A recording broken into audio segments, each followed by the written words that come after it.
اللہ کے نام والے کاغذات یا اخبارات کو جلانا کیسا ہے؟ دیکھیں، جلانا بعض دفعہ توہین کی نیت سے ہوتا ہے، بعض دفعہ توہین سے بچانے کے لیے ہوتا ہے۔ تو اگر کوئی توہین کی نیت سے جلاتا ہے، جیسے کہ بعض غیر مسلم لوگ قرآن کی توہین کر رہے ہوتے ہیں، کہ یہ تو ظاہر ہے بہت ہی خطرناک جرم ہے، لیکن اگر اس لیے جلایا جا رہا ہے کہ لوگوں کے پاؤں میں نہ آئے، جیسے مقدس اوراق ہوتے ہیں وہ پاؤں میں آ رہے ہوتے ہیں، گندگی میں گر رہے ہوتے ہیں، نالیوں میں بہہ رہے ہوتے ہیں، خطرہ ہوتا ہے، اس لیے پہلے سے ان کو کسی جگہ جلا دیا جائے تاکہ یہ ان کے جو الفاظ ہیں وہ ضائع ہو جائیں، تو یہ جائز عمل ہے۔ بلکہ مقدس اوراق کو اسی طرح کہیں جمع کر کے جلا دینا چاہیے تاکہ ان کی بے حرمتی نہ ہو۔ لیکن یہ سوچ سمجھ کے جلائیے گا، جو متشدد لوگ ہیں نا وہ فوراً توہین کا کیس ڈال دیں گے، ایسا ہو چکا ہے۔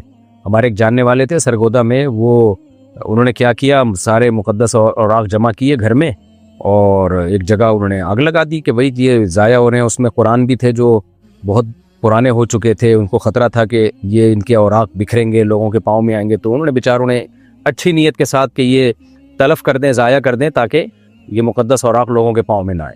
انہوں نے جلایا، تھوڑی سی آگ ہوئی، اڑوس پڑوس کو پتہ چل گیا، تو انہوں نے دیکھا بھائی یہ تو مقدس اوراق ہیں اور قرآن بھی ہے۔ او ہو بھائی، بیچارے کی جو حالت خراب ہوئی ہے۔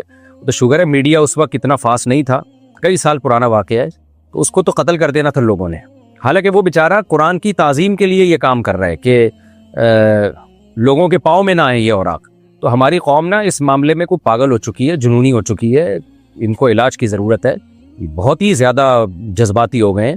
تو وہ اس نے مجھے خود واقعہ سنایا، کہہ رہے بڑی مشکل سے معاملہ کنٹرول ہوا ہے، تو اللہ نے جان بچائی اور بڑی مشکل سے سمجھا پایا۔ لیکن وہی بات ہے، اگر اس وقت کیمرے ہوتے اور ویڈیو کوئی وائرل کر دیتا تو پورا ایک لوگوں کا ایک جو ہے جنونیوں کا ایک طبقہ پہنچ جاتا اور اٹھا کے مار دیتا اس کو، اور پھر ہیرو بھی بن جاتے۔ کسی انسانی جان کا ناحق قتل کرنا کتنا بڑا جرم ہے، کتنا بڑا جرم ہے۔ قرآن نے کسی جرم پہ ہمیشہ کی جہنم کی سزا نہیں سنائی ہے، قتل نفس پہ ہمیشہ کی جہنم کی سزا سنائی ہے قرآن نے۔ اور آگے ان کے بچوں کا کیا حال ہوتا ہے، بیوہ کا کیا حال ہوتا ہے، چھوٹے بچے کیسے یتیم ہو جاتے ہیں، کیسا خاندان اجڑ جاتا ہے ہنستا بستا، تو ان لوگوں کو کوئی پرواہ نہیں ہوتی۔ تو ان کی قسمت اچھی تھی، اس وقت کیمرے ایجاد نہیں ہوئے تھے، تو اس لیے میں نے کہا بھائی اب آپ ایسا نہ کریں، لوگوں کو سمجھانا بڑا مشکل ہوگا، احتیاط برتیں۔ تو اس لیے میں نے مسئلہ تو بتا دیا کہ ایک جلانا توہین کے لیے ہوتا ہے اور ایک جلانا توہین سے بچانے کے لیے ہوتا ہے۔ تو وہ قرائن سے پتہ چل جاتا ہے کہ یہ کیا کس نیت سے جلا رہا ہے۔ لیکن پبلک سے جو ہے وہ نمٹنا، جو جنونی لوگ ہوتے ہیں ان سے نمٹنا پھر آپ کے بس کی بات ہے، میں تو صرف مسئلہ بتا رہا ہوں۔